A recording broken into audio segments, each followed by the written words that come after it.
Hello अस्सलाम वालेकुम, कैसे हैं आप लोग। वेलकम टू थरोरियन क्लासेस। तो जैसा कि आप जान रहे थे, हमारी करंट अफेयर जीएस की सीरीज चल रही थी। तो ये पार्ट 2 है जीएस सेक्शन का। मॉक 1 जो हमने एक तरीके से टेस्ट सीरीज कंटिन्यू करी थी, तो इसका ये पार्ट 2 है। पार्ट 1 में हमने 61 क्वेश्चंस तक डिस्कस कर लिया था। अब ये हम इसके आगे से 62 क्वेश्चन से स्टार्ट करेंगे। ओके, तो चलिए कंटिन्यू कर लेते हैं इसको। तो पहला क्वेश्चन आपके सामने यहाँ पर है 62 question. Who is the most decorated Olympian of all time, यानी कि सबसे ज्यादा ओलंपिक गोल्ड मेडल किसके पास है। ओलंपियन डेकोरेटेड ओलंपियन कौन है ऑफ ऑल टाइम। तो इसका करेक्ट आंसर तो है बच्चों माइकल फेल्प्स। ठीक है, माइकल फेल्प्स।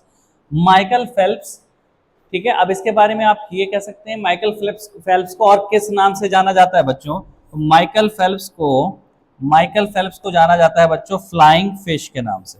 किसके नाम से जाना जाता है? फ्लाइंग फिश के नाम से इसको जाना जाता है। ठीक है, फ्लाइंग फिश क्या है? ये एक स्विमर है। क्या है? स्विमर है, स्विमर। ठीक है, स्विमिंग करते हैं, स्विमर है ये। ठीक है, तो ये याद रखिएगा। ठीक, इनके पास टोटल बच्चों 28 मेडल्स हैं, ओलंपिक मेडल्स। ठीक है, 28 models total medals. Total Olympic medals कितने हैं इनके पास? तो 28, जिसमें से बच्चों इनके पास गोल्ड कितने हैं? तो 23। सिल्वर कितने हैं? सिल्वर कितने हैं? तो इनके पास सिल्वर मेडल्स हैं 3। और ब्रॉन्ज कितने हैं बच्चों? ब्रॉन्ज मेडल्स इनके पास हैं 2। टोटल 28 मेडल्स हैं। ठीक है, तो माइकल फेल्प्स को फ्लाइंग फिश के नाम से जाना जाता है। क्या है? ये एक स्विमर है, स्विमिंग प्रोफेशन से जुड़े हुए हैं, स्विमिंग खेल से जुड़े हुए हैं। ठीक है, और सबसे ज़्यादा ओलंपिक मेडल्स इनके पास हैं 28, जिनमें से गोल्ड इनके पास 23 है, सिल्वर 3 है, ब्रॉन्ज 2 है। ठीक है, फ्लाइंग फिश के नाम से। फ्लाइंग सिख किसको कहते हैं? फ्लाइंग सिख, तो फ्लाइंग सिख मिल्खा सिंह को कहते हैं, वो तो आपको पता है। चलिए, तो नेक्स्ट क्वेश्चन की तरफ बढ़ लेते हैं। Thang-Ta is an ancient Thang-Ta is an ancient martial art of. ठीक है, जो थांगटा आर्ट है, ठीक है, मार्शल आर्ट है, ये कहाँ की है? अरुणाचल प्रदेश, नागालैंड, मणिपुर या त्रिपुरा। तो थांगटा जो है बच्चों ये मणिपुर की है। ठीक है, कहाँ की मार्शल आर्ट है थांगटा? तो मणिपुर की। इसकी क्या खास बात है बच्चों? ठीक है, इसकी क्या खास बात है? Manipur is the correct answer. पहले तो आप ये लिखिए, ठीक, मणिपुर। अब इसमें देखिए, थांगटा जो है ये मणिपुर की बहुत पुरानी मार्शल आर्ट है। ठीक है, मतलब होता है, थांग मतलब सोर्ड लाइक वेपन्स, सोर्ड। ठीक है, तलवार। और टा मतलब है स्पीयर, यानी कि भाला। तो sword and sphere like weapons इसका मतलब है। ठीक है, थांग मतलब सोर्ड, तलवार। ठीक है, और ता मतलब स्पीयर यानी भाले की फॉर्म जैसा हथियार। तो ये वेपन्स है। ठीक है, तो मणिपुर का ये पुराना बहुत पुरानी मार्शल आर्ट है जिसमें तलवार और भाले इसका इस्तेमाल किया जाता है। तो थांगटा जो एंशियंट मार्शल आर्ट है वो किस स्टेट से बिलोंग करती है? तो मणिपुर से, याद रखेंगे।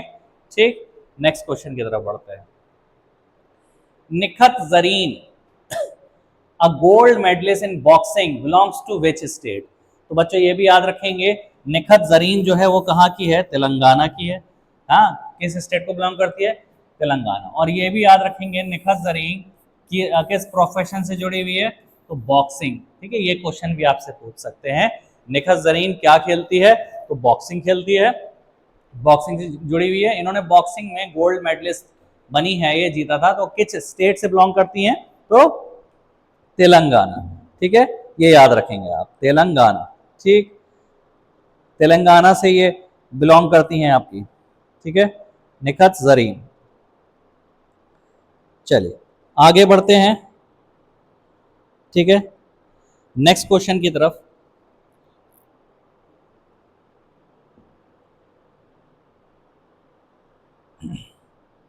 एक मिनट बच्चों, ठीक है। तो आगे इसमें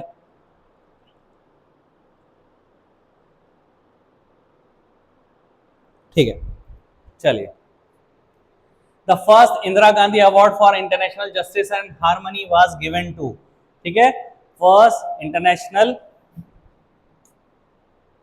Indira Gandhi award for international justice and harmony किसको दिया गया? तो ये दिया गया था यासिर अराफात। ये एक पैलेस्टीनियन लीडर थे।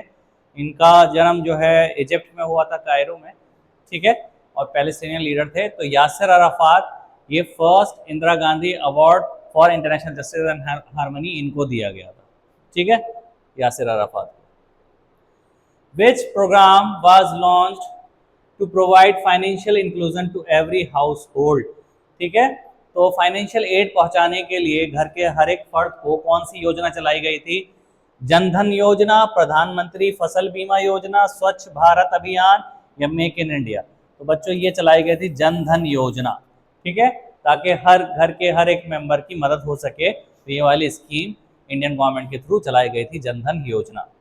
Next question, the mammal that Lay's eggs, इनमें से कौन सा मैमल है जो अंडे देता है? Platypus, well, western grey kangaroos या आंट ईटर्स? तो बच्चों इसका सही आंसर है प्लेटिपस। बच्चों ये एक सेमी एक्वेटिक एनिमल है, semi aquatic,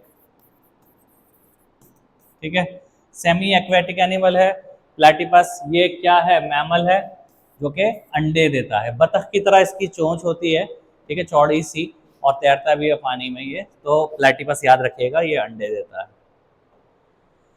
Khijadiya wildlife sanctuary is located at, ठीक है। तो बच्चों खिजादिया जो वाइल्ड लाइफ सेंचुरी है ये कहाँ पर है? राजस्थान, उत्तर प्रदेश, गुजरात या आसाम? ठीक है, तो बच्चों ये है गुजरात में खिजादिया, ठीक है। तो ये याद रखेंगे, खिजादिया वाइल्ड लाइफ सेंचुरी कहाँ पर है? गुजरात, ठीक है। आसाम में कौन सी है बच्चों? आसाम में काजीरंगा है, याद रखेंगे, काजीरंगा, काजीरंगा, काजीरंगा, ठीक है, काजीरंगा वाइल्ड लाइफ सेंचुरी,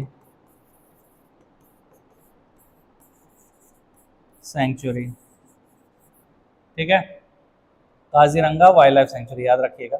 और ये किस लिए मशहूर है Kaziranga? One horn rhinoceros, one horn rhinoceros, ठीक है, एक सींग वाला गेंडा। ये भी पूछ लेते हैं। काजीरंगा आसाम में है वाइल्ड लाइफ सेंचुरी, ठीक है। Khijadiya wildlife century Gujarat में, जैसे गिर फॉरेस्ट भी गुजरात में है, ठीक है। रणथंबोर नेशनल पार्क राजस्थान में है। उत्तर प्रदेश में भी दुधवा नेशनल पार्क भी है, आई थिंक, उत्तर प्रदेश में। और Jim Corbett national park Uttarakhand में है। तो ये सब चीज़ें पूछी जाती हैं। Kaziranga wildlife century Assam में। खिजादिया एक बखीरा वाइल्ड लाइफ सेंचुरी भी है, बखीरा जो है वो उत्तर प्रदेश में, ठीक है, ये भी याद रखेंगे। नेक्स्ट क्वेश्चन की तरफ बढ़ते हैं। अच्छा एक चीज़ और बता दूं आपको, आसाम है तो आसाम से एक चीज़ ये भी याद आ गई। तो ओल्डेस्ट ऑयल रिफाइनरी जो है इंडिया की ओल्डेस्ट ऑयल रिफाइनरी जो है वो कहाँ है? ओल्डेस्ट ऑयल रिफाइनरी, ओल्डेस्ट, वो भी आसाम में है।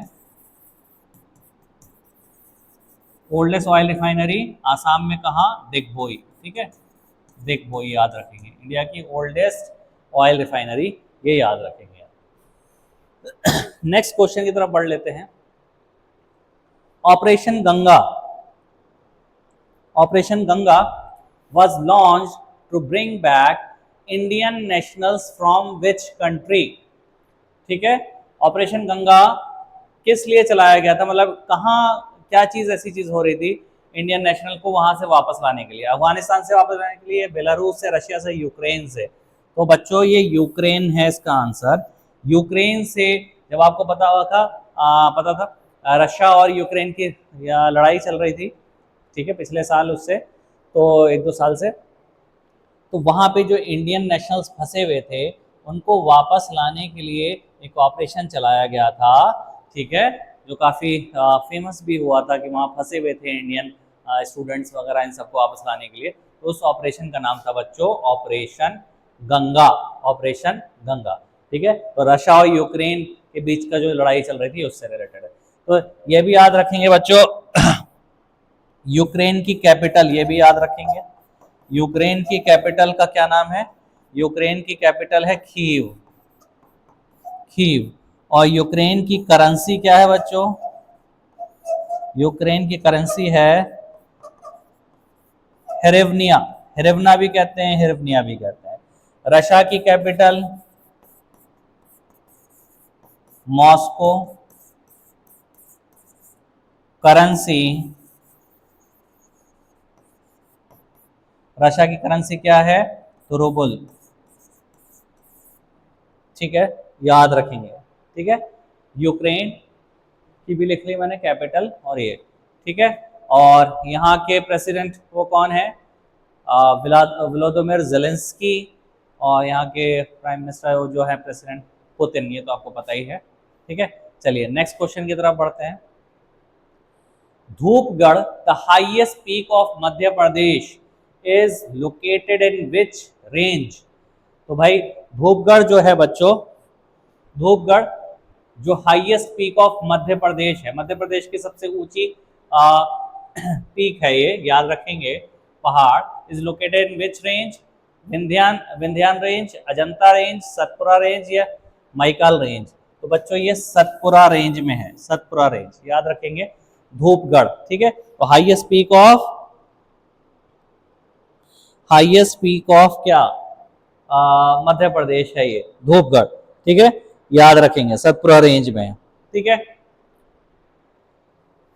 Next, which governor general is associated with doctrine of lapse? Doctrine of lapse के पीछे कौन था? तो डॉक्ट्राइन ऑफ लैप्स के पीछे था आपका Lord Dalhousie. Doctrine of lapse के पीछे किसके उसमें था?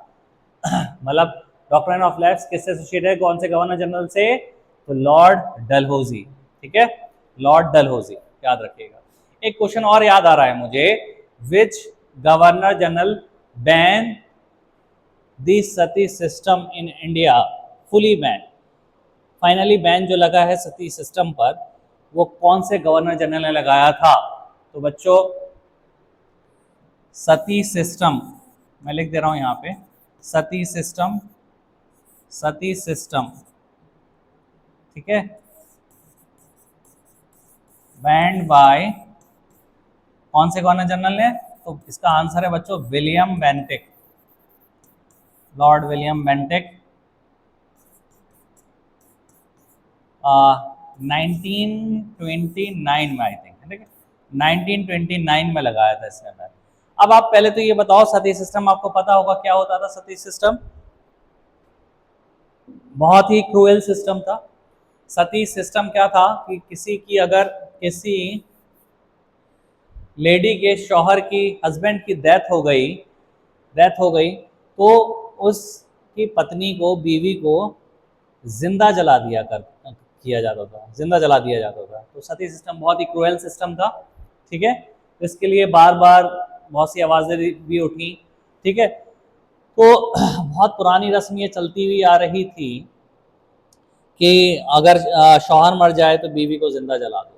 ये बहुत ही क्रूएल थी। अगर ये वाइस वर्सा होती तो मान लो किसी की बीवी मर जाए तो शौहर को भी जला दो, ये भी होना चाहिए था वाइस वर्सा, तभी तो इक्वालिटी का मामला बनता। अगर ऐसा होता तो क्या ये रस्म चलती? तो ये चलती ही नहीं। ठीक है, तो फिर ये नहीं चल पाती। तो इससे एक और क्वेश्चन, मुझे हिस्टोरिकल क्वेश्चन याद आ रहा है, जो यूपीएससी में ऐसे पूछते हैं कि दिल्ली सल्तनत में कौन सा ऐसा सुल्तान था जिसने फुली बैन लगाया था अपने वक्त में सती सिस्टम में? या यूपीएससी में एक हाथ और आगे पूछते हैं, ठीक है, दिल्ली सल्तनत में कौन सा सुल्तान ऐसा था पहली दफा जिसने सती सिस्टम को बैन करने की कोशिश की थी? ठीक है, तो देखो बच्चों, सती सिस्टम को फुली बैन जो किया था, वो किया था तुगलक डायनेस्टी के फिरोज शाह तुगलक ने। फिरोज शाह तुगलक ने अपने वक्त में सती सिस्टम को फुली बैन कर दिया था। लेकिन यूपीएससी में जैसे एक क्वेश्चन पूछा था कि बैन करने की कोशिश करने वाला सुल्तान कौन था दिल्ली सल्तनत में? तो फिरोज शाह तुगलक के चचा, जो कि क्या नाम था, मोहम्मद बिन तुगलक, मोहम्मद बिन तुगलक ने कोशिश की थी, बैन नहीं कर पाए थे, उन्होंने कोशिश करनी, तो कोशिश करने वाले सुल्तान मोहम्मद बिन तुगलक, यानी कि और मोहम्मद बिन तुगलक जिनको मैड सुल्तान के नाम से भी जाना जाता है, और क्या थे उनका असली नाम, जौना खान, जिनके नाम पर जौनपुर भी है, वो बनाया फिरोज शाह तुगलक ने था। ठीक है, तो कोशिश करने वाले सुल्तान मोहम्मद बिन तुगलक, और फुली बैन अपने वक्त में किसने किया था दिल्ली सल्तनत में, फिरोज शाह तुगलक ने। फिरोज शाह तुगलक के बाद फिर से शुरू हो गई है रस्म। अगला बैन किसने लगाया होगा अपने वक्त में, तो मुगलों के दौर में लगा है अकबर ने। अकबर ने अपनी वक्त में फुली बैन कर दिया था सती सिस्टम को, सती सिस्टम को फुली बैन, और अकबर के बाद फिर से चालू हो गई है रस्म। ठीक है, अकबर के बाद किसने बैन लगाया, तो फिर से लगा मुगल सल्तनत में, मुगल एम्पायर में औरंगजेब ने अपने वक्त में लगा दिया फुली बैन सती सिस्टम पर। औरंगजेब के बाद फिर से चालू हो गई। तो फाइनली जो बैन हुई है बच्चों, फाइनली जो बैन हुई है वो 1929 में हुई है, और कौन से गवर्नर जनरल ने बैन किया है, वो विलियम बेंटिक ने किया है। और इसमें एक सबसे बड़ा योगदान एक सोशल रिफॉर्मर का था, वो कौन थे, सती सिस्टम को जो अपोज कर रहे थे, तो बच्चों राजा राम मोहन रॉय। ठीक है, राजा राम मोहन रॉय, ठीक है, राजा राम मोहन रॉय, इन्होंने फाइनली बैन किया सती सिस्टम को, मतलब बैन करने का बहुत बड़ा योगदान है इनमें। तो विलियम बेंटिक ने बैन किया था, राजा राम मोहन रॉय। ठीक है, ये आप याद रखिएगा। ठीक है, राजा राम मोहन रॉय काफ़ी एक्टिविस्ट थे, और वो लगाते थे मतलब सती सिस्टम को बैन करने की कोशिश करते थे। ठीक है, सती सिस्टम से काफ़ी एसोसिएटेड थे कि भाई इसको ख़त्म किया जाए। फाइनली बैन इनके उसमें लगा। ठीक है, चलो नेक्स्ट क्वेश्चन की तरफ चलते हैं बच्चों। तो फिर इस क्वेश्चन का answer governor general doctrine of lapse, lord Dalhousie. ठीक है, याद रखिएगा। और सती सिस्टम को बैन विलियम बेंटिक ने किया था। ठीक, next question, the first Muslim to be elected president of the Indian National Congress was, first Muslim, ये ध्यान रखिएगा बच्चों, first Muslim to be elected president of the Indian National Congress, तो इसका आंसर है बच्चों बदरुद्दीन तैयब जी। बदरुद्दीन तैयब जी, याद रखिएगा, first Muslim to be elected as the president of the Indian National Congress Badruddin Tyabji थे। ये एक लॉयर थे बच्चों, lawyer, and he was the first Indian to practise as a barrister in the Bombay High Court. ठीक है, he was the first Indian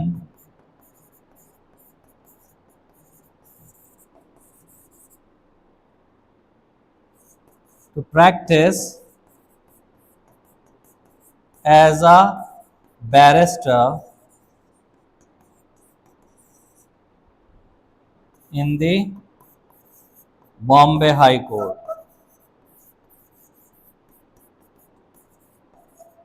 Bombay High court में practice करने वाले ये पहले बैरिस्टर, पहले इंडियन बैरिस्टर थे।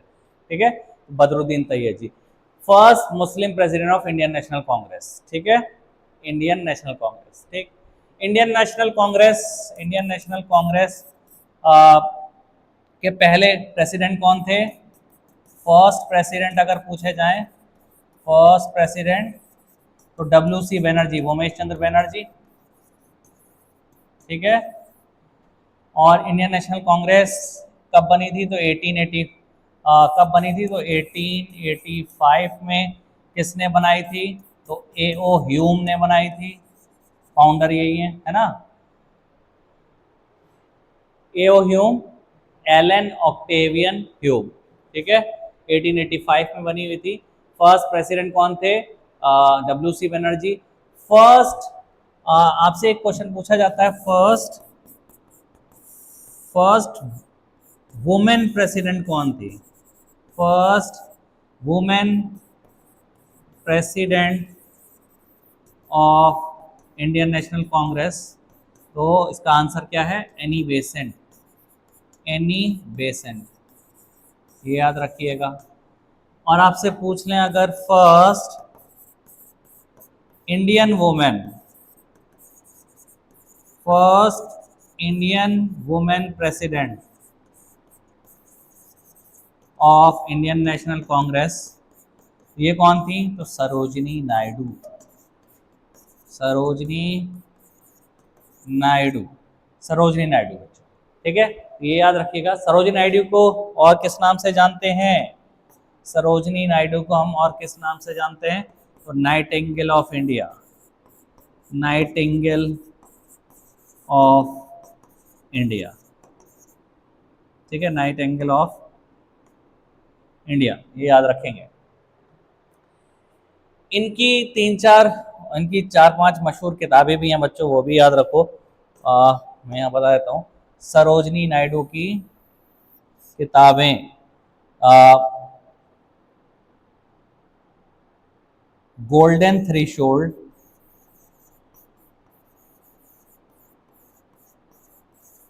Golden threshold, the feather of the dawn, the feather of the dawn, the broken wings,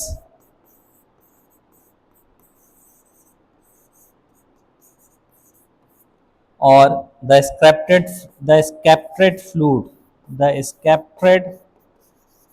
flute songs of India.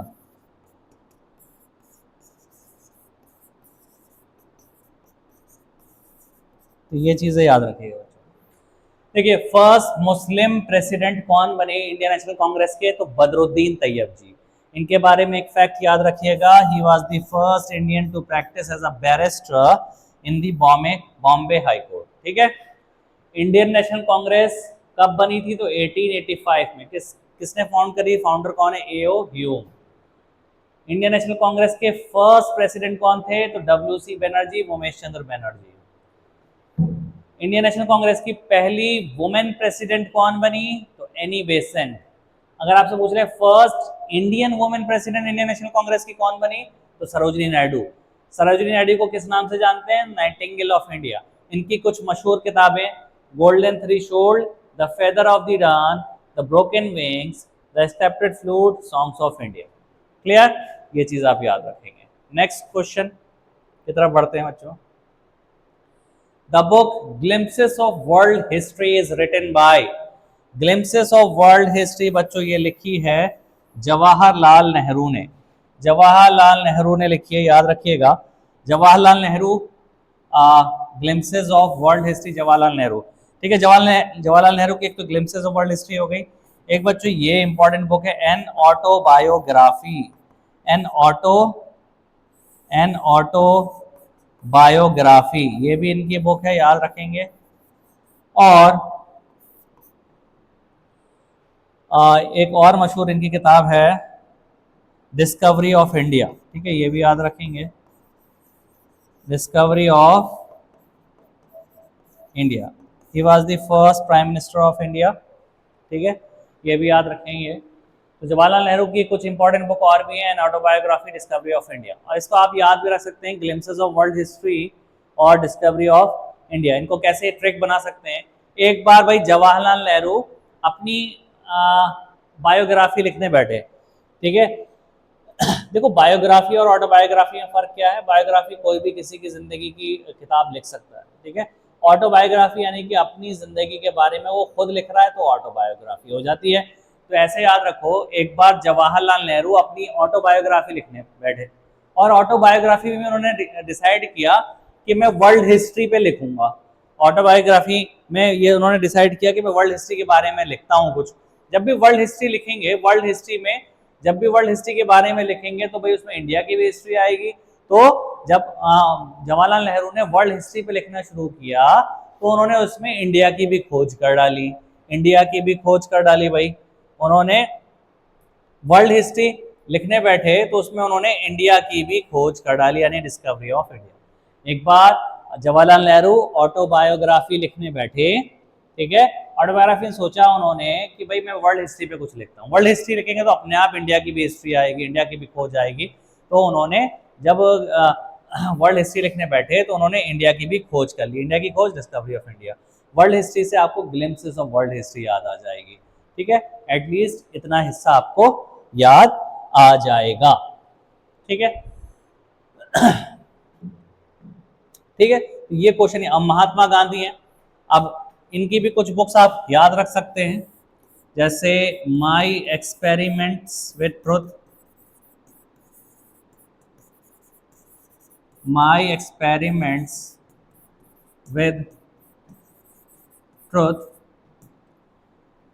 और हिंद स्वराज की टू हेल्थ, ये भी याद रख सकते हैं, की टू हेल्थ, हेल्थ। और हरिजन, ये भी एक इनकी किताब है, Harijan young India Navjivan, young India and Harijan young India and Navjivan, ये भी इनकी कुछ मशहूर किताबें हैं। तो इसको भी याद रखने की आपको ट्रिक बता देता हूँ, मतलब निमोनिक्स कहते हैं इसको, ट्रिक को याद रखने की। तो आप इसको ऐसे याद रख सकते हैं, माई एक्सपेरिमेंट्स विद ट्रूथ। देखो महात्मा गांधी क्या थे भाई, फ्रीडम फाइटर, फ्रीडम फाइटर थे, सच के पुजारी थे, सच बोलते थे, बोलते रहते थे, सच के साथ क्या करते रहते थे, एक्सपेरिमेंट्स। तो कौन सच के साथ एक्सपेरिमेंट करते रहते थे, महात्मा गांधी। ऑथर याद हो जाएगा आपको।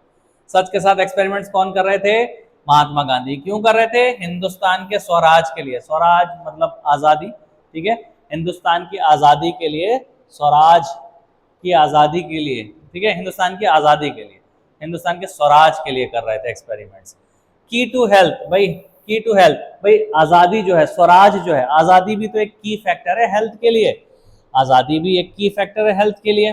कैसे भाई, आपको अगर एक कमरे में घर में बंद कर दिया जाए और आप सारे ऐशो आराम दे दिए जाएं कि भाई आपके पास वाईफाई भी, इंटरनेट भी, खाना भी है, सब कुछ यही मिल रहा है आपको, खाना नाश्ता, बस आपको इसी कमरे में रहना है, इस कमरे से बाहर नहीं जाना है, वो आज़ादी नहीं है आपके पास। कुछ वक्त तो बहुत अच्छा लगेगा कि भाई खाना भी मिल रहा है, बैठे बैठे यहीं पे वाईफाई लगा हुआ है, वेब सीरीज निपटा लोगे, सब कुछ कर लोगे, लेकिन कुछ दिन बाद दिमाग खराब होने लगेगा, ठीक, और फिर आपका मेंटल इम्बैलेंस होने लगेगा, ठीक है, ये सारी चीजें आएंगी, ठीक। तो भाई उसके बाद क्या होगा, आपका फिजिकल असर भी पड़ेगा, हेल्थ पे भी असर पड़ेगा। जब आपके पास अगर मान लो किसी को कोई खाने पीने की आज़ादी नहीं है, कहीं आ जाने की आज़ादी नहीं है, अपनी मर्जी से खा नहीं सकता, ही नहीं कर सकता, तो उसकी हेल्थ भी खराब होगी। तो आज़ादी एक बहुत बड़ा फैक्टर है हेल्थ की तरफ। तो की टू हेल्थ, सच के साथ एक्सपेरिमेंट्स कौन कर रहे थे, महात्मा गांधी। तो क्यों कर रहे थे, हिंदुस्तान के स्वराज के लिए ये बुक आ गई, की टू हेल्थ, क्योंकि आजादी एक बहुत बड़ा फैक्टर है किसका, हेल्थ का, की टू हेल्थ है, ठीक है। और क्यों ये सब चीजें क्यों जरूरी है, तो उससे हरिजन, ऐसे याद रख सकते हो, उससे हरिजन और यंग इंडिया के जो लोग हैं उनका जीवन सुधर जाएगा, है ना। हरिजन लोग, हरिजन जो हरिजन है, या यंग जन, जन से मतलब जनसंख्या कह लो, सारे यंग इंडिया जितना भी है उनका जीवन सुधर जाएगा। तो ये चौथी बुक भी ऐसे कवर हो सकती है। कैसे, सच के साथ एक्सपेरिमेंट्स कौन कर रहे थे, महात्मा गांधी। क्यों कर रहे थे, तो सच के साथ एक्सपेरिमेंट्स यानी माई एक्सपेरिमेंट्स विद ट्रुथ, ठीक है, हिंदुस्तान के स्वराज के लिए, तो हिंद स्वराज। क्यों, क्योंकि स्वराज एक की फैक्टर है हेल्थ के लिए, की टू हेल्थ, ताकि यंग इंडिया का जीवन सुधर सके, यंग इंडिया जीवन, ठीक है, ऐसे नव जीवन, ऐसे याद रख सकते हैं आप, ठीक है। तो ये भी इनकी बुक हो गई। नेक्स्ट आप अरुंधति, अरुंधति रॉय की भी कुछ इंपॉर्टेंट बुक्स हैं, आप याद रखोगे, God of small things, small things, ये भी इसकी बहुत मशहूर बुक है। और आपके algebra of infinite justice, infinite justice, ठीक है, और आज़ादी,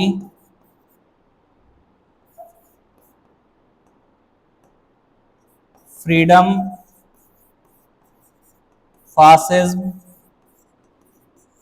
फिक्शन, एक ये बुक है।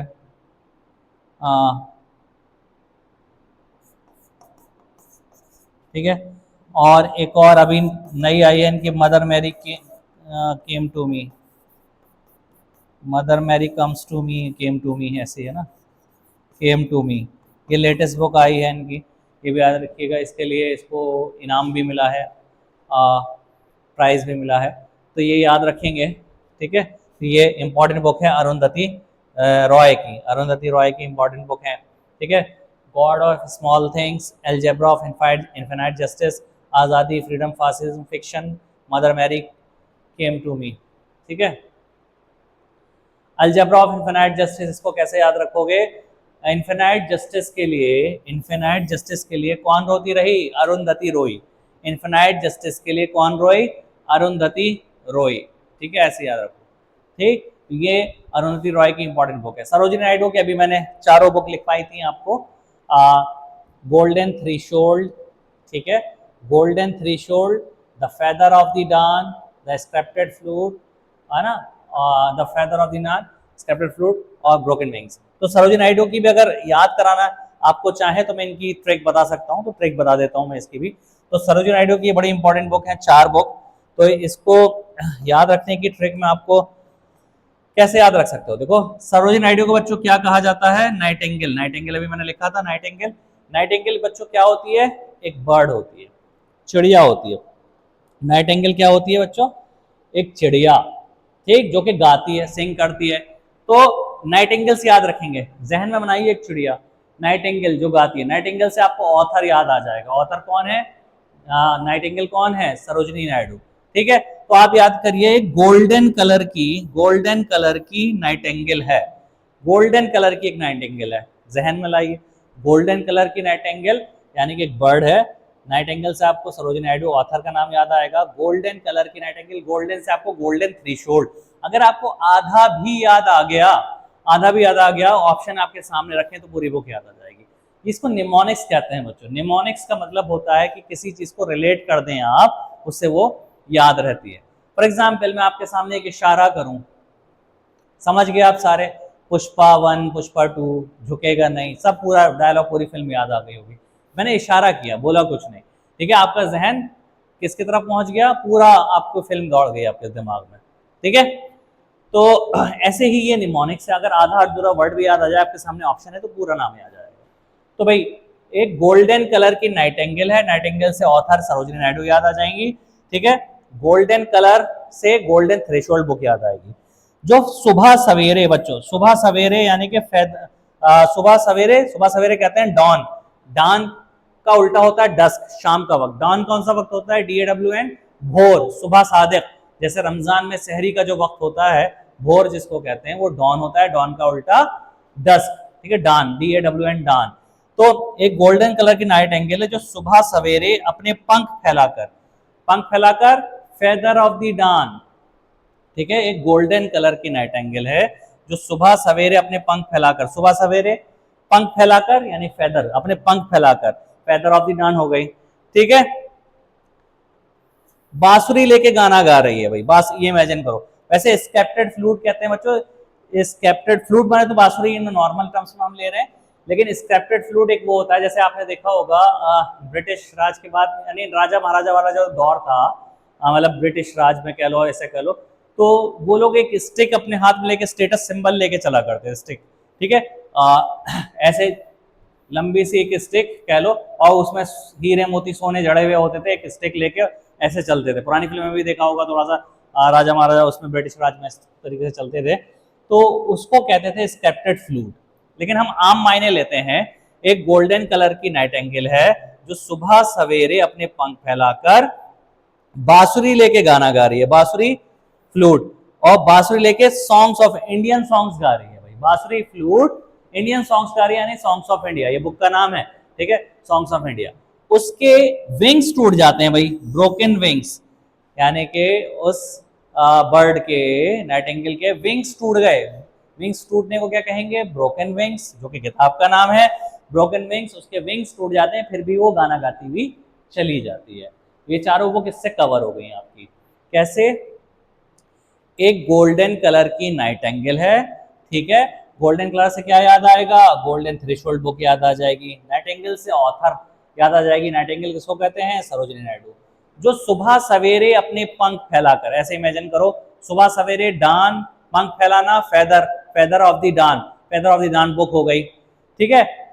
फेदर, जो सुबह सवेरे अपने पंख फैलाकर बांसुरी लेके गाना गा रही है, फ्लूट, बांसुरी लेके इंडियन सॉन्ग्स गा रही है, flute songs of India, flute songs of India, ठीक है। Separate flute songs of India याद आ जाएगी। उसके विंग्स टूट जाते हैं भाई, ब्रोकन विंग्स, उसके विंग्स टूट गए, ब्रोकन विंग्स, फिर भी वो गाना गाती हुई निकल जाती है। इस तरीके से आप ये चारों बुक इससे कवर कर सकते हैं। बाकी मैंने आपको ये चारों बुक ये भी याद करवा दी, ठीक है। ये भी बता दी जवाहरलाल नेहरू की बुक और अरुंधति की भी इंपॉर्टेंट, ये बुक्स काफी इंपॉर्टेंट है बच्चों, ये एग्जाम में पूछे जाने की बहुत ज्यादा गुंजाइश है। Next question, Who wrote the book Waiting for a Visa? Waiting for a Visa बच्चों, Waiting for a Visa ये किसकी बुक है? तो बी आर अम्बेडकर, याद रखेंगे, ठीक है। Waiting for a Visa किसकी बुक है? तो डॉक्टर बी आर अम्बेडकर, ठीक। ये बहुत इंपॉर्टेंट बुक है इनकी भी, Waiting for a Visa। और बी आर अम्बेडकर के पास बच्चों 2 PhD भी हैं और ये chairman of the drafting committee भी रहे थे, ठीक है, ठीक। Chairman of the drafting committee भी रहे थे जब कॉन्स्टिट्यूशन बन रहा था, ठीक है। Chairman of the drafting committee,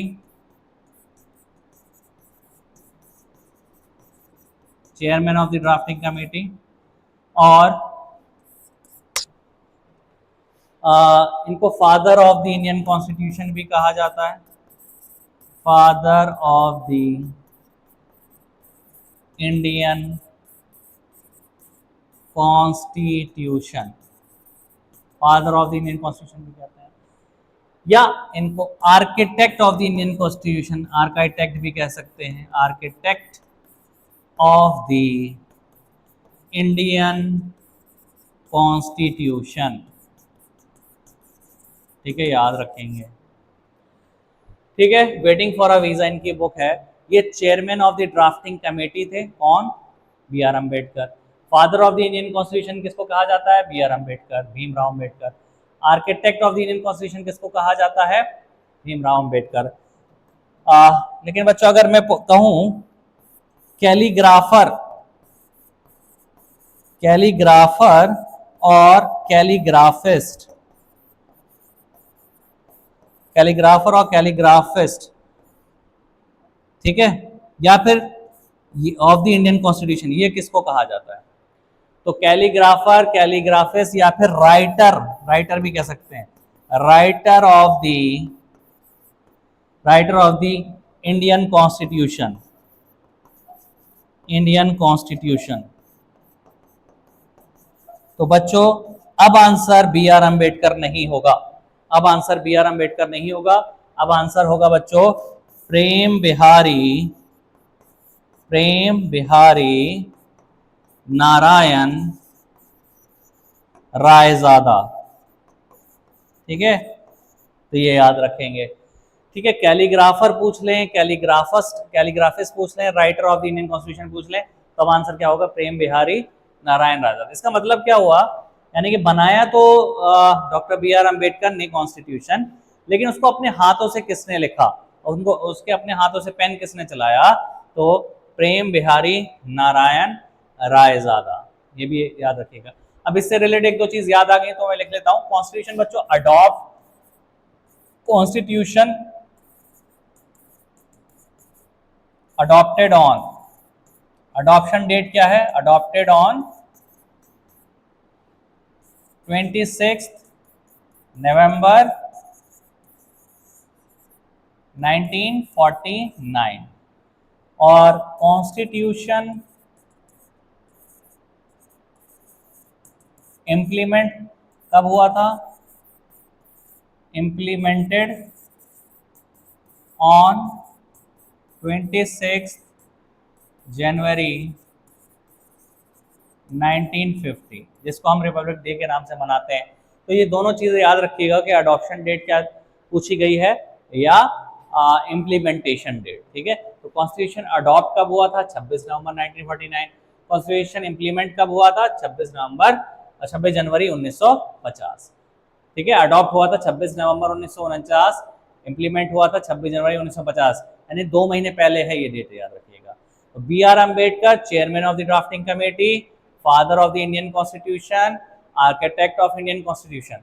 ठीक है, कैलीग्राफर या कैलीग्राफर्स या writer of the Indian constitution कौन होंगे? तो प्रेम बिहारी नारायण रायजादा। ठीक है, just a minute.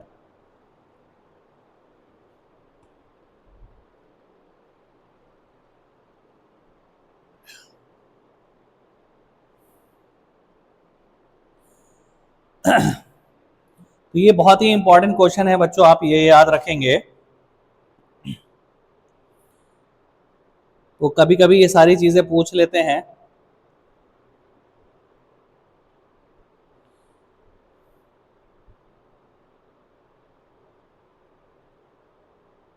Just a minute.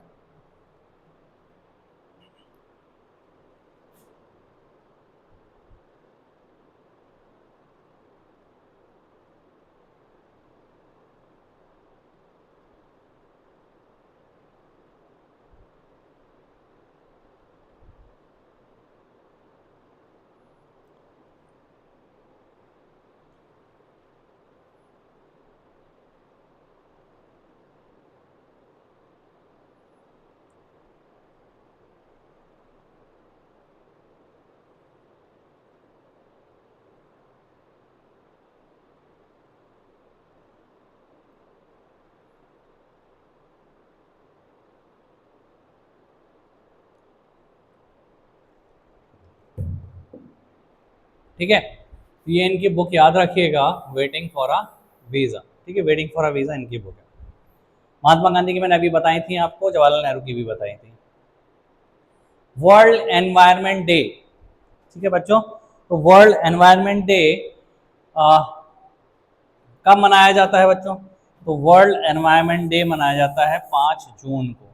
ठीक है, एनवायरनमेंट के अवेयरनेस के लिए, इन सब के लिए, एनवायरनमेंट का ख्याल रखना चाहिए। 5 जून में याद रखिएगा, 5 जून में। ठीक है, और फर्स्ट में भी एक इम्पॉर्टेंट डे मनाया जाता है, इंटरनेशनल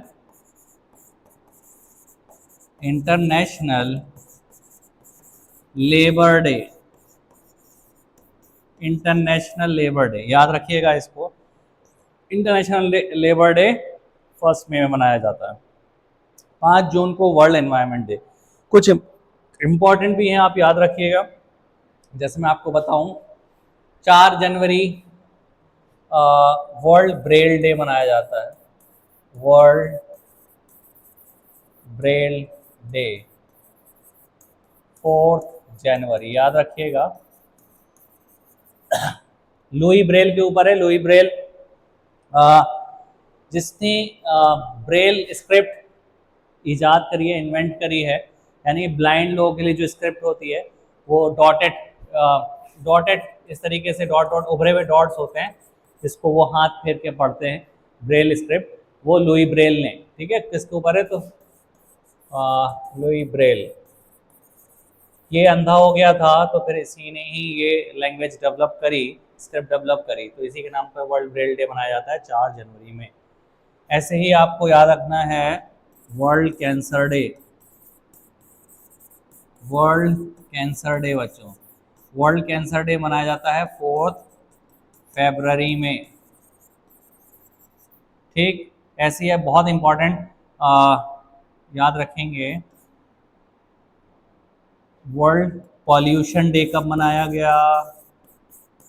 पॉल्यूशन डे तो 2 दिसंबर में मनाया जाता है।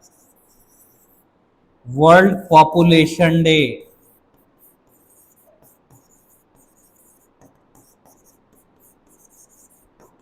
11 जुलाई, याद रखिएगा। ठीक है, ये चीज़ याद रखेंगे आप। टीचर्स डे बच्चों, आपको टीचर्स डे तो पता है 5 सितंबर में मनाते हैं, ये नेशनल टीचर्स डे। अगर मैं कहूँ इंटरनेशनल टीचर्स डे कब मनाया जाता है? ठीक है, international teachers day international teachers day बच्चों मनाया जाता है 5 अक्टूबर। देखिए नेशनल टीचर्स डे मनाते हैं 5 सितंबर में, लेकिन इंटरनेशनल टीचर्स डे मनाया जाता है 5 अक्टूबर में। ये याद रखेंगे आप, इम्पॉर्टेंट है, एक महीने बाद मनाते हैं। वर्ल्ड एड्स डे, ये भी याद रखिएगा, world AIDS day. AIDS day जो मनाते हैं 1 दिसंबर में मनाते हैं, ठीक है। एड्स के लिए अवेयरनेस करते हैं, ठीक है। तो ये भी याद रखेंगे। कुछ इंपॉर्टेंट डेज मैंने आपके सामने लिख दिए, ठीक है, तो इसको याद रखेंगे।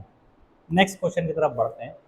When is world cancer day observed every year? अभी मैंने आपको बता दिया 4 फरवरी को मनाया गया। हर साल 4 फरवरी मनाया जाता है, तो फरवरी में भी मतलब हर साल 2026 में कब मनाया गया? तो 4 फरवरी, हर साल 4 फरवरी को ये मनाया जाता है, ठीक है। इस चीज़ को याद रखेंगे, वर्ल्ड कैंसर डे। बाकी कुछ डेज ये भी हैं। नेशनल स्पोर्ट्स डे कब मनाते हैं हम? National sports day, national sports day मनाते हैं हम 29 अगस्त को, 29 अगस्त को, ठीक है। नेशनल स्पोर्ट्स डे किसकी बर्थडे पे बच्चों? तो बच्चों ये याद रखिएगा, ये मनाते हैं हम बर्थडे ऑफ ध्यानचंद। ध्यानचंद कुछ इंपॉर्टेंट डे हैं इसलिए लिखवा रहा हूँ। नेशनल एजुकेशन डे बच्चों कब मनाया जाता है? नेशनल एजुकेशन डे तो बच्चों ये मनाया जाता है 11 नवंबर में, 11 नवंबर। ये किसकी बर्थडे पे मनाया जाता है बच्चों? तो बर्थडे ऑफ क्या? मौलाना अबुल कलाम आज़ाद। मौलाना अबुल कलाम आज़ाद। तो बच्चों ये बड़े इंपॉर्टेंट शख्सियत हैं, याद रखेंगे, इनसे रिलेटेड भी आपको क्वेश्चन आ सकते हैं। ये कौन थे बच्चों? तो फर्स्ट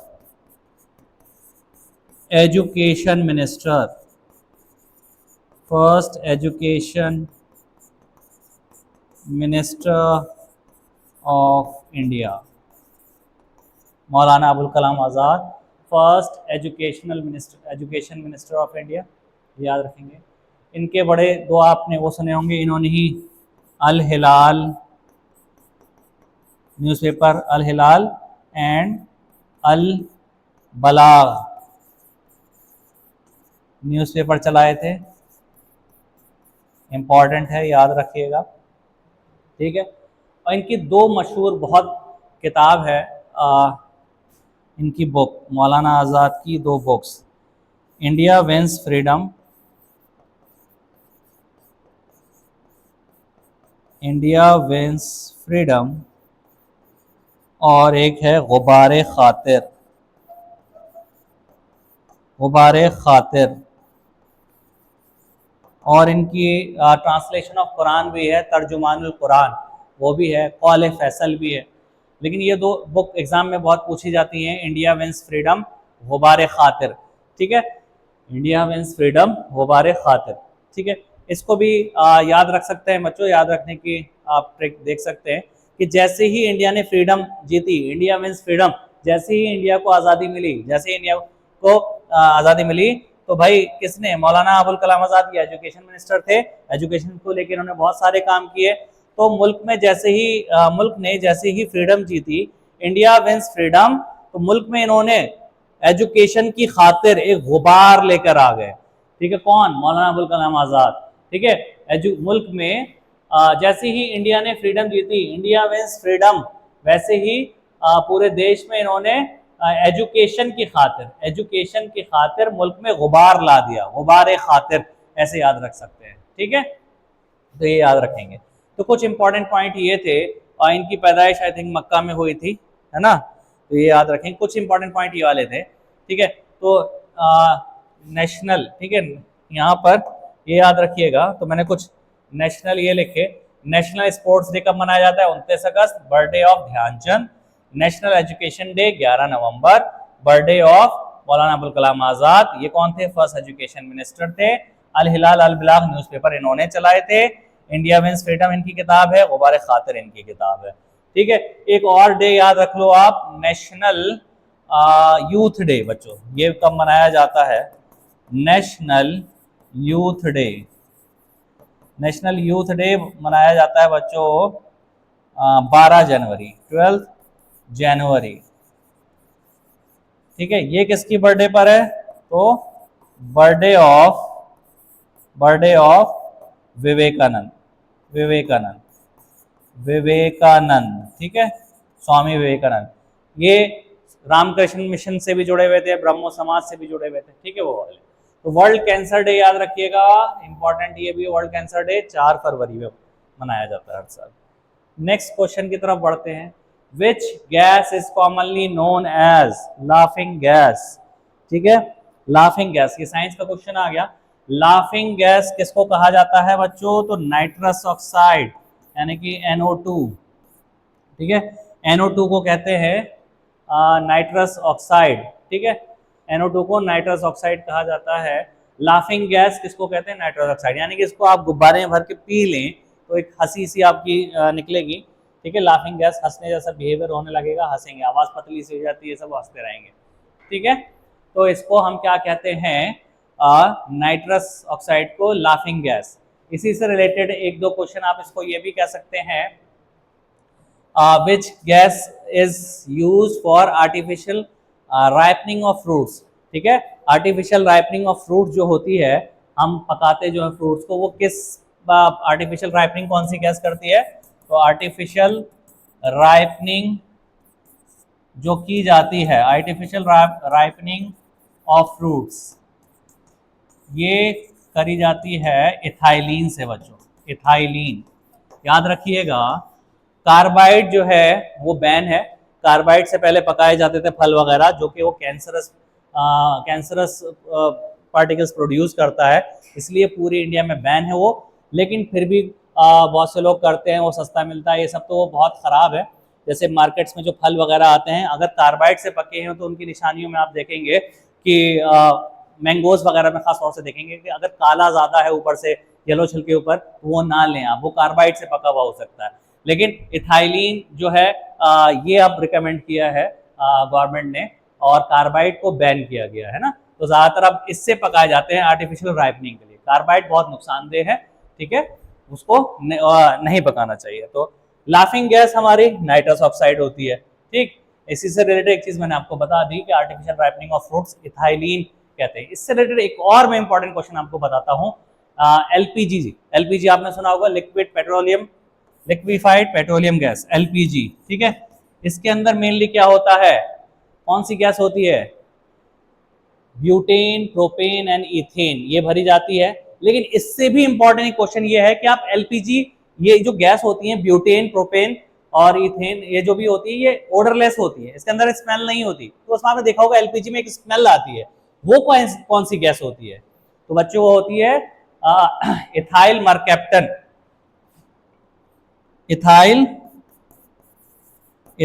मरकैप्टन, इथाइल मरकैप्टन। ठीक है, ये याद रखिएगा। ठीक, तो LPG के अंदर जो प्रोपेन, ब्यूटेन और इथेन जो होती है, उसके अंदर ये बदबू टाइप जो आती है आपको कि गैस लीक हो रही है, वो कौन सी गैस होती है, वो इथाइल मरकैप्टन मिलाया जाता है इसके अंदर, जिससे आपको पता चलता है कि गैस लीक हो रही है। ये ना मिलाया जाए तो पता ही नहीं चलेगा गैस लीक हो रही है, तो वो खतरा हो सकता है। इथाइल मरकैप्टन, जिससे बदबू आती है। ठीक है, ये भी याद रखेंगे आप, इथाइल मरकैप्टन। ठीक है, एक और गैस वाला क्वेश्चन याद आ गया, भोपाल गैस ट्रेजेडी जो हुई थी बच्चों, भोपाल गैस ट्रेजेडी, BGT लिख दिया मैंने।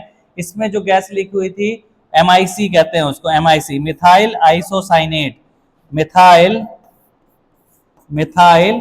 आइसोसाइनेट। ठीक है, आइसोसाइनाइड। ठीक है, तो बड़े इंपॉर्टेंट क्वेश्चन है बच्चों ये। लाफिंग गैस कहते हैं नाइट्रस ऑक्साइड को। Artificial ripening of fruits ethylene से की जाती है। एलपीजी में जो बदबू डाली जाती है उस गैस का नाम क्या है? Ethyl mercaptan. Bhopal gas tragedy आप लिख लो, कहीं भूल जाओ। भोपाल गैस ट्रेजेडी जो हुई थी उसके अंदर कौन सी गैस लीक हुई थी? तो शॉर्ट में उसे MIC कहते हैं, मिथाइल आइसोसाइनाइड। ठीक है, याद रखेंगे इसे। नेक्स्ट क्वेश्चन की तरफ चलते हैं। Who discovered the phenomenon of radio activity? बच्चों, तो radio activity, who discovered the phenomenon of radio activity? Radio activity बच्चों किसने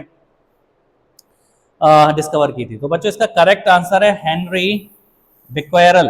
हेनरी बिक्वेरल ने बच्चों रेडियो एक्टिविटी 1896 में डिस्कवर की थी। एक्चुअली हेनरी बिक्वेरल ने यह डिस्कवर किया था कि यूरेनियम जो है एमिट करता है, रेडिएशन से एमिट करता है। जो ये टर्म है, जो रेडियो एक्टिविटी टर्म है, this term was coined bye, ठीक है, ये टर्म जो है किसने कॉइन करी थी? तो मैरी क्यूरी ने। मैरी क्यूरी और पियरी क्यूरी जो थे, ठीक है, इनके husband Madame Curie, Pierre Curie, नाम सुना होगा। तो Marie Curie and Pierre Curie, इन्होंने ये टर्म रेडियो एक्टिविटी जो कॉइन करी है, ये मैरी क्यूरी ने करी है। ठीक है, ठीक है। फिर इन्होंने ये हेनरी बिक्वेरल ने जो डिस्कवर किया था कि रेडिएशन यूरेनियम छोड़ता है, तो उसी को फिर आगे एक्सपेरिमेंट इन्होंने भी किए। तो इन्होंने नाम दिया रेडियो एक्टिविटी, किसने? मैरी क्यूरी का नाम आता है। ठीक है, मैरी क्यूरी, ठीक है, और इनके हस्बैंड पियरे क्यूरी। ठीक है, तो इस एक्सपेरिमेंट को और कंडक्ट किया, इसके लिए इन लोगों को नोबेल प्राइज भी मिला। हेनरी बिक्वेरल को भी क्या मिला? नोबेल प्राइज मिला। कब का? 1903 का, 1903 का जो वो मिला नोबेल प्राइज, 1903 का नोबेल प्राइज वो मिला मैरी क्यूरी, पियरे क्यूरी यानी इनके हस्बैंड, और हेनरी बिक्वेरल, इन तीनों ने शेयर किया। हेनरी बिक्वेरल, ठीक है। तो 1903 का नोबेल प्राइज इन तीन लोगों ने शेयर किया, मैरी क्यूरी, पियरे क्यूरी और हेनरी बिक्वेरल ने। हेनरी बिक्वेरल ने रेडियो एक्टिविटी की खोज कब की? तो 1896 में करी थी। इन्होंने एक्चुअली क्या फाइंड किया था कि यूरेनियम जो है वो रेडिएशंस छोड़ता है। ठीक है, तो मैडम क्यूरी और इनके हस्बैंड, इन्होंने और एक्सपेरिमेंट किए, टर्म नाम दिया था रेडियो एक्टिविटी इन्होंने, मैरी क्यूरी वगैरह और पियरे क्यूरी ने। नोबेल प्राइज 1903 का इन लोगों ने शेयर किया। नोबेल प्राइज का फर्स्ट नोबेल प्राइज कब से शुरू हुआ है? तो 1901 से शुरू हुआ है। ये मैं आपको बता चुका हूँ। नोबेल प्राइज दुनिया का सबसे प्रेस्टिजियस अवार्ड है। कितने फील्ड में दिया जाता है? तो बच्चों ये दिया जाता है 6 फील्ड में। कितनी फील्ड में? 6 फील्ड में दिया जाता है नोबेल प्राइज। कौन कौन सी? Peace, literature, physics, chemistry, physiology और मेडिसिन एंड इकोनॉमिक्स। शुरुआत में कब से हुआ है? तो 1901 से हुआ है। 1901 से पहले 1901 में 5 फील्ड में दिया जाता था। उस वक्त कौन सी फील्ड नहीं थी? तो इकोनॉमिक्स की फील्ड नहीं थी। इकोनॉमिक्स वाला कब शुरू हुआ है? तो 1969 में शुरू हुआ है। ठीक है, अनाउंस हुआ था 1967 में, दिया जाने लगा 1969 में। ठीक है, तो ये नोबेल प्राइज से रिलेटेड कुछ चीज मैंने आपको बता दी। ठीक, नेक्स्ट क्वेश्चन की तरफ चलते हैं बच्चों। Which part of the cell is known as the power house of the cell? तो बच्चों powerhouse of the cell किसको कहा जाता है? तो बच्चों powerhouse of the cell mitochondria को कहा जाता है। माइटोकॉन्ड्रिया को powerhouse of the cell कहा जाता है। तो बच्चों जब अंदर केमिकल रिएक्शंस होता है तो माइटोकॉन्ड्रिया जब ग्लूकोज को तोड़ता है तो वो एक केमिकल उसमें टूटता है, एनर्जी जब उसमें रिलीज होती है तो एक केमिकल प्रोड्यूस होता है जिसका नाम होता है बच्चों एटीपी। एटीपी, इसकी फुल फॉर्म भी याद रखना, क्या होती है? Adenosine triphosphate. Adenosine triphosphate. ठीक है, तो ये याद रखिएगा, जब माइटोकॉन्ड्रिया ब्रेक करता है ग्लूकोज को तो एनर्जी रिलीज होती है, केमिकल ये भी रिलीज होता है कंपाउंड, इसको कहते हैं ATP, adenosine triphosphate full form. ADP पूछ लें, एडीपी तो एडेनोसाइन डाइफॉस्फेट हो जाएगा वो, ऐसे याद रखेंगे आप। ठीक है, ये चीज भी आपको याद रखनी है। और आपसे ये भी पूछ सकते हैं मास्टर ग्लैंड किसको कहा जाता है, बायो से रिलेटेड क्वेश्चन है तो ये भी याद आ रहा है। मास्टर ग्लैंड कहते हैं पिट्यूटरी ग्लैंड को, किसको, पिट्यूटरी ग्लैंड, इसको हम क्या कहते हैं, मास्टर ग्लैंड भी कहते हैं। एक क्वेश्चन और भी याद आता है, जो बाइल एसिड होता है बच्चों, बाइल कहाँ प्रोड्यूस होता है, bile is produced in the liver, ये भी याद रखेंगे, लीवर के अंदर बाइल प्रोड्यूस होता है, ये भी क्वेश्चन आपसे पूछ सकते हैं। ठीक है, एटीपी, ऐसी आप डीएनए की फुल फॉर्म भी याद रखो, डीएनए क्या होता है, डीऑक्सी राइबोन्यूक्लिक एसिड। ऐसे ही आप आरएनए भी याद रखो, ribonucleic acid, ribonucleic acid.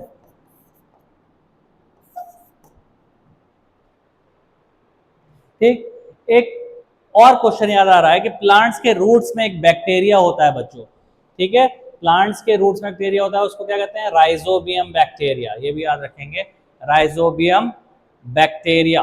Okay, तो कुछ बायो का क्वेश्चन याद आ रहा है तो मैं आपको यहाँ पे बता दे रहा हूँ ताकि साइंस वाला क्वेश्चन भी आप इसके लिए कवर कर सकें।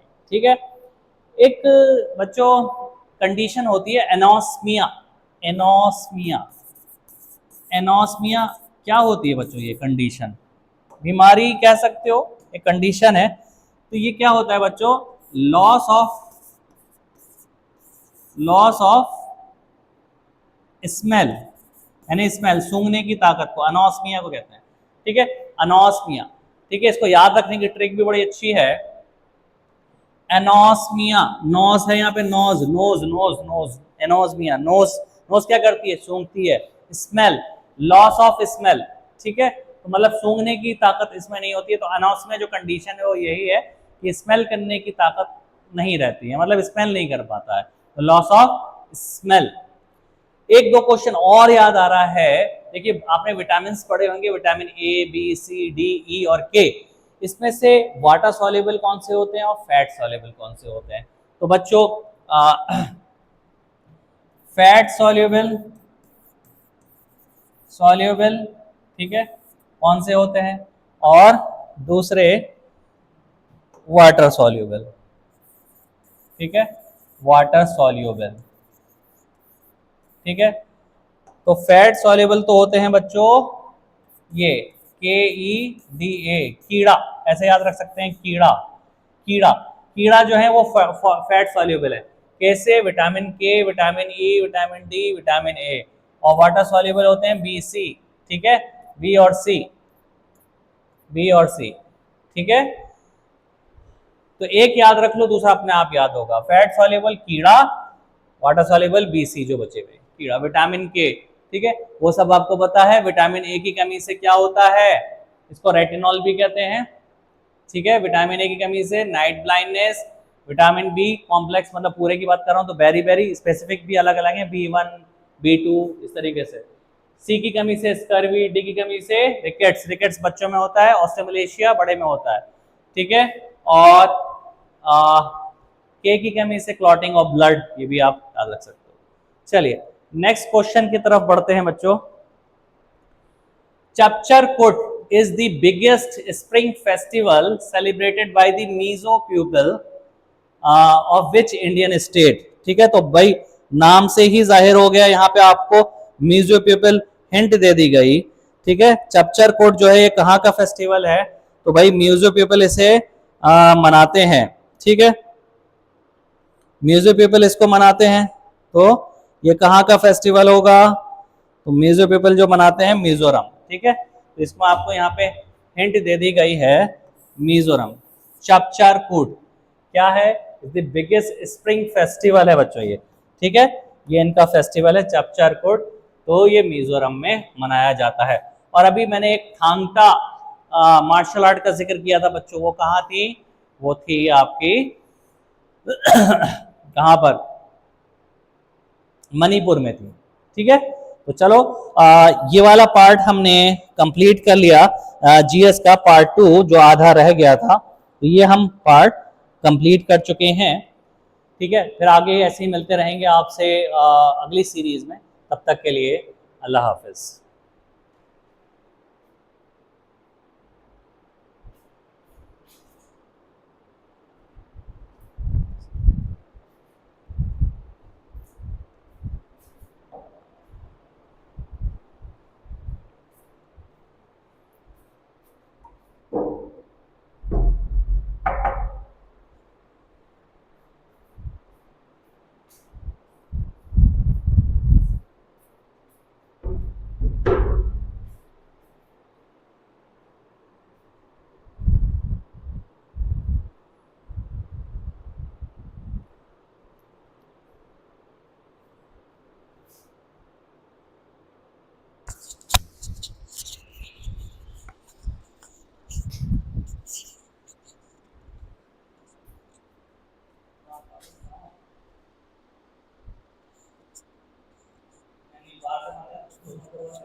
हाँ, मैं स्टॉप कर दे रहा हूँ।